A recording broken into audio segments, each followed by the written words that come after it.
What will it take to reshape Michigan's future? Will a better business tax structure be the catalyst, or is there more to it than that? There's an argument an investment in education will lead to prosperity and that improving the state's central cities will also play a role. We discuss on West Michigan Week.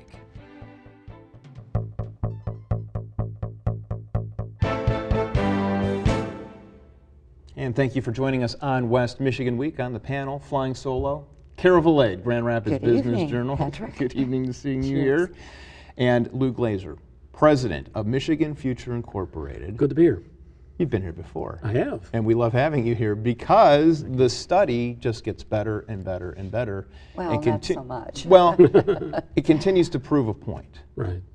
So, and the point is pretty, I think, fundamental. It's a hard lesson Michigan's having to learn, but the reality is for 2 decades, although it's accelerated since the economy collapsed, we have an economy that's increasingly knowledge-based. If you look at the economy nationally, over 2 decades, you've got about 35% job growth in the knowledge-based part of the economy, 9% in the rest. And the knowledge part of the economy now has average wages of $60,000, the rest of the economy $33,000. So both job growth and high wages are concentrating in knowledge-based part of the economy. Michigan's fundamental problem is that we're way over-concentrated in the declining part of the economy, and unless we change it, we're going to continue to lag the country. I want to go back just a little bit, Lou, and talk about the study. This has just been released in the last few weeks. Yes. And you were working with University of Michigan. I was going to say of Ann Arbor, Yeah. but the same thing but different. And economists there to put together this white paper and all of these comparisons. And so this is broad. You looked at every region in the United States. Correct. So we looked at all the states and the 55 metros in the country, including Grand Rapids and Detroit, that have populations of 1 million or more. And we looked at them, most broadly over a 20-year period to see what's been happening. And, the basic pattern is that the states across the country that are doing the best are either following 2 paths. For states like Wyoming and Alaska, they've got oil and natural gas, so high energy prices are making them prosperous. Everybody else is prosperous because they're concentrated, as we talked, in the knowledge economy. Most important, they have a high proportion of their adults with a 4-year degree, which is the single biggest predictor of income. Adults with a 4-year degree. It is trumping everything. It trumps taxes, it trumps weather, which is sort of this crazy excuse we have in Michigan why we're not doing well. It trumps everything, and Michigan's 36th in college attainment. That's our big problem. And in those states, they've got a big metro that's even more prosperous than the rest of the state, anchored by a vibrant central city. Those are the characteristics. It's not policy driven, it is education attainment driven, particularly in big metros and central cities. Education, knowledge economy, what businesses then are you seeing highlighted in that? Exactly.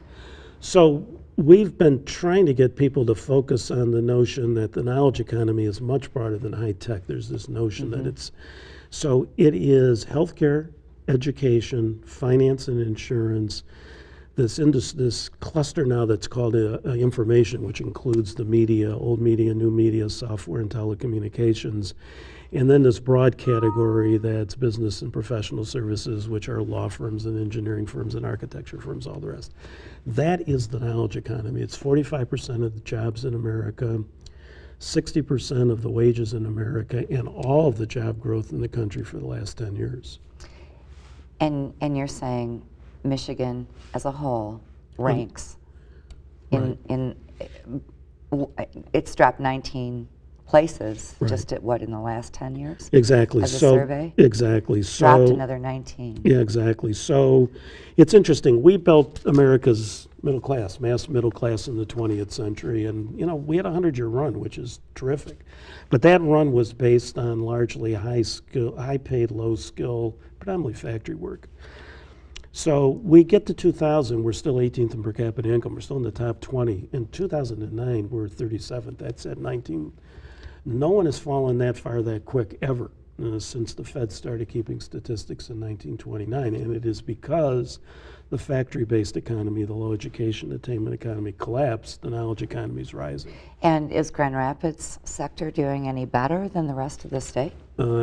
Actually worse than the rest of the state. So That would be surprising to most people. yeah, here. exactly. So if you look at the data, the 55 big metros, Grand Rapids is 54th, next to last in income, 44th in education attainment, and 54th in concentration in knowledge economy. So, you know, using Governor Snyder's sort of description of the economy, West Michigan at the moment is still sort of the 2.0 Michigan, not the 3.0 Michigan. And as long as you're sort of part of that 2.0, you're going to be low income. And that's Even the with all problem. the growth in meds and eds in Right. this community. Correct. Medical community, healthcare, the education communities, we're Yes. still, even with the Van Andel Institute and all of the researchers that have been brought in, Right. we're still ranking below the Detroit area. Yeah, although Detroit's collapsed too. So Detroit is down to, you know, so West Michigan's 54th. And when I say West Michigan, it's Grand Rapids, Muskegon, Holland. It's the 7-county area, not just Kent County. So Detroit's fallen to 41st, but it's still ahead of where West Michigan is at 54th. And the out of education 55. attainment? The education attainment in Metro Detroit is 39th, I think, and it's 44th here. So, you know, they're both, look, we spend so much time in Michigan arguing about who's doing better and all the rest of the stuff. The reality is they're both very similar. They're both way too overconcentrated in the low education attainment part of the economy. And the important thing is for the state to understand is if those two metros don't work, the state doesn't work. The whole future of Michigan is tied up in whether Metro Detroit and the city of Detroit and Metro Grand Rapids and the city of Grand Rapids work, period. Because the knowledge economy is concentrating in big metros. So our two big metros have to work. Today they're not. They have similar challenges and should really be working together to try to figure this out as opposed to fighting with each other. What's It's nuts. the suggestion list? Well, you know, I mean, I think ultimately. How long might this take? Another 20 years? Yeah, well, that's, you know, I wish it was different. I mean, we looked at, in last year's report, we looked at Pittsburgh, which is sort of the model for an I was in industrial Pittsburgh economy. for a while. Exactly, yeah. So Pittsburgh sort of had the steel industry collapse, you know, 20, 25 years before the auto industry. So they have now made this transition back to a knowledge-based economy. They're now 15th in per capita income amongst all these big metros. Their income compared to the country is as strong as it was in the steel heyday. So they've made the transition. It took them 25 years. And I don't know if you can do it quicker than that. But it's 25 years from when you start. So we got to start. We have a couple of graphics. Comment on the